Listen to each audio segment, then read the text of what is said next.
আজ এই ভিডিওতে বেসিক্যালি দুটো গুরুত্বপূর্ণ বিষয় নিয়ে তোমাদের সাথে ডিসকাস করব। তার মধ্যে একটি খবর যেটা যোগ্য ফ্রেশারদের কাছে একটা অশনি সংকেত। কেন বললাম, ভিডিওটা মন দিয়ে শোনো।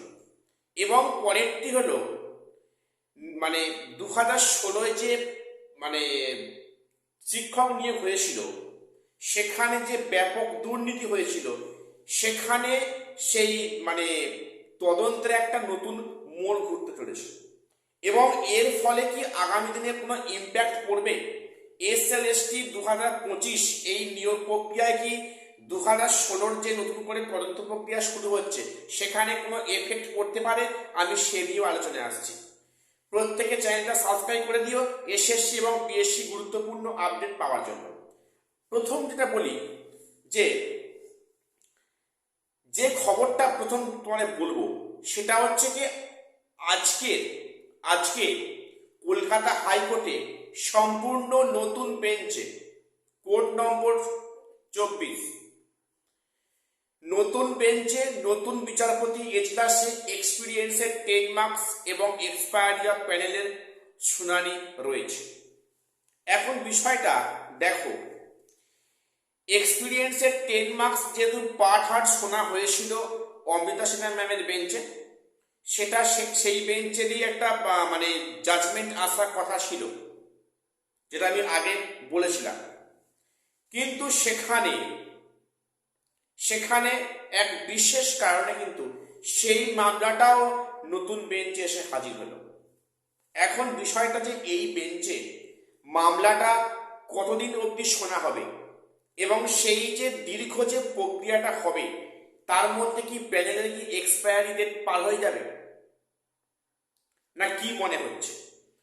যেহেতু পার্ট হার্ট শোনা হয়েছিল আগের বিচারপতি এজলাসে কোড নম্বর 8 তো সেটা চেঞ্জ হয়ে কোড নম্বর 24 এলো ঋতুব্রত স্যারের বেঞ্চে। এখানে কি উনি পুনরায় নতুন করে শুনবেন সেটা আজকের দিনটা না গেলে সেটা ক্লিয়ারলি বলা যাবে না। এবং আজকে এক্সপায়ারি অফ প্যানেল নিয়ে একটা কেস রয়েছে, হিয়ারিং উঠতে পারে কোড নম্বর 24 বা 24। এখন কি জন্য এই এক্সপিরিয়েন্সের 10 মার্কসটা নতুন বেঞ্চে এলো? এক্ষেত্রে একটা বিষয় মনে পড়ছে, একটু করে ভেবে দেখো তো। লাস্ট যে 3 থেকে 4টে ডেট পড়েছিল কোড নম্বর 18 বিচারপতি জাস্টিস অমৃতা সিনহা ম্যামের বেঞ্চে, সেখানে এজি স্যার উপস্থিত থাকেননি। তাহলে যেন কোথায় মনে হচ্ছে যে তার সঙ্গে এই যে বেঞ্চ বদল হলো মামলাটা, কোথাও একটা কানেক্ট রয়েছে। দেখো, এক্সপিরিয়েন্সের 10 মার্কস কিন্তু যথেষ্ট চিন্তার কারণ কমিশনের কাছে। ঠিক আছে, যদিও এটা সিঙ্গেল বেঞ্চ, এখানে যাই ভার্ডিক্ট আসুক সেটা ডিভিশন বেঞ্চে অবশ্যই আসবে। সেটা যদি এসএসসি এগেনস্ট যায় সেক্ষেত্রে এসএসসি যাবে ডিভিশন বেঞ্চে, সেখান থেকে সুপ্রিম কোর্টে। বা সেটা যদি এসএসসির পক্ষেও আসে তাহলে পিটিশনাররা যাবেন পুনরায় ডিভিশন বেঞ্চে যাওয়াটা স্বাভাবিক। এই যে প্রসেসটা লেন্দি হলো, যার ফলে কিন্তু আগের বেঞ্চ থেকে মামলাটা এই নতুন বেঞ্চে এলো। সেখানে দীর্ঘ কয়েকদিন এই মামলার শুনানির সময় এজি স্যার উপস্থিত আসেননি। এখন এই জায়গাটা কিন্তু কেন্দ্র করে অনেকেই অনেক কথা বলছে। আমি জানি না এটা সত্য না এটা গুজব, যে এই জন্যই কি এজি স্যার কি আগে কদিন আসেননি, যার ফলে মামলাটা আগের বেঞ্চ থেকে ওয়েটিংয়ে থেকে এই নতুন বেঞ্চে এলো। না হলে কিন্তু এই মামলাটা আগের বেঞ্চে হয়তো একটা জাজমেন্ট ভার্ডিক্ট আসতে পারত। জানি না বিষয়টা কি আছে। এটা খুবই একটা চিন্তার বিষয়। নতুন বেঞ্চে এই মামলা শুনানি পুনরায় কতদিন ধরে হবে, সেই প্রসেসটা কত লেন্দি হবে, তার মধ্যে নিয়োগ প্রক্রিয়া সমাপ্ত হয়ে যাবে কিনা, এ নিয়ে ফ্রেশারদের মনে কিন্তু চিন্তারও শেষ নেই। বিশ্বাস করো, ফ্রেশার্সরা কিন্তু আজকের ডেটে দাঁড়িয়ে বলছি চরম দুর্বিষহ অবস্থায় আছে। অর্থাৎ যে সমস্ত ক্যান্ডিডেটরা 60-এ 60 পেয়েছে, 70-এ 70 পেয়েছে, তারাও ডাক পায়নি। যদিও এ নিয়ে আবার পুনরায় মামলা হয়েছে। তো সেক্ষেত্রে সত্যি ফ্রেশারটা কিন্তু আজকে খুবই মানে খারাপ অবস্থার মধ্যে রয়েছে।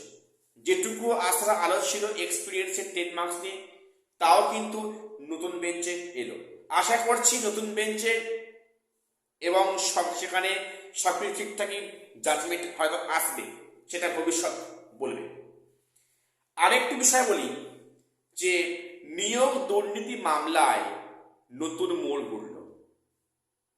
সামনে ইলেকশন, তার আগে কিন্তু আবারও মানে নিয়োগ দুর্নীতি মামলা নিয়ে পুনরায় একটা জল ফেলা হচ্ছে বা হবে। সম্ভবত আগামী 17ই মার্চ, খুব ভুল না বলি, সেখানে শিক্ষা সচিব, প্রাক্তন শিক্ষামন্ত্রী এবং বেশ কিছু চাকরি মানে কিছু ক্যান্ডিডেট যারা চাকরি হারিয়েছে, তার মধ্যে থাকতে পারে এক্সপায়ারি অফ প্যানেল, কিছু প্রায় 100 বেশি, যেটা সেখানে কিন্তু চাকরি প্রার্থীকে সেখানে ডাকা হবে, সেখানে তাদের ইন্টারোগেশন করা হবে যে তারা মানে চাকরির টাকাটা কোথায় দিয়েছে, কার মারফতে দিয়েছে। এখন এই প্রক্রিয়ায় শিক্ষা সচিব, প্রাক্তন যিনি যুবনেতা কুন্তল ঘোষ সম্ভবত, নামটা মনে হয় কুন্তল ঘোষ সম্ভবত, এবং সেখানে প্রাক্তন শিক্ষামন্ত্রী, তাদেরও কিন্তু তলব করা হয়েছে। পাশাপাশি প্রায় 100 জন প্লাস সেখানে ক্যান্ডিডেটকে ডাকা হয়েছে সিজিও কমপ্লেক্সে।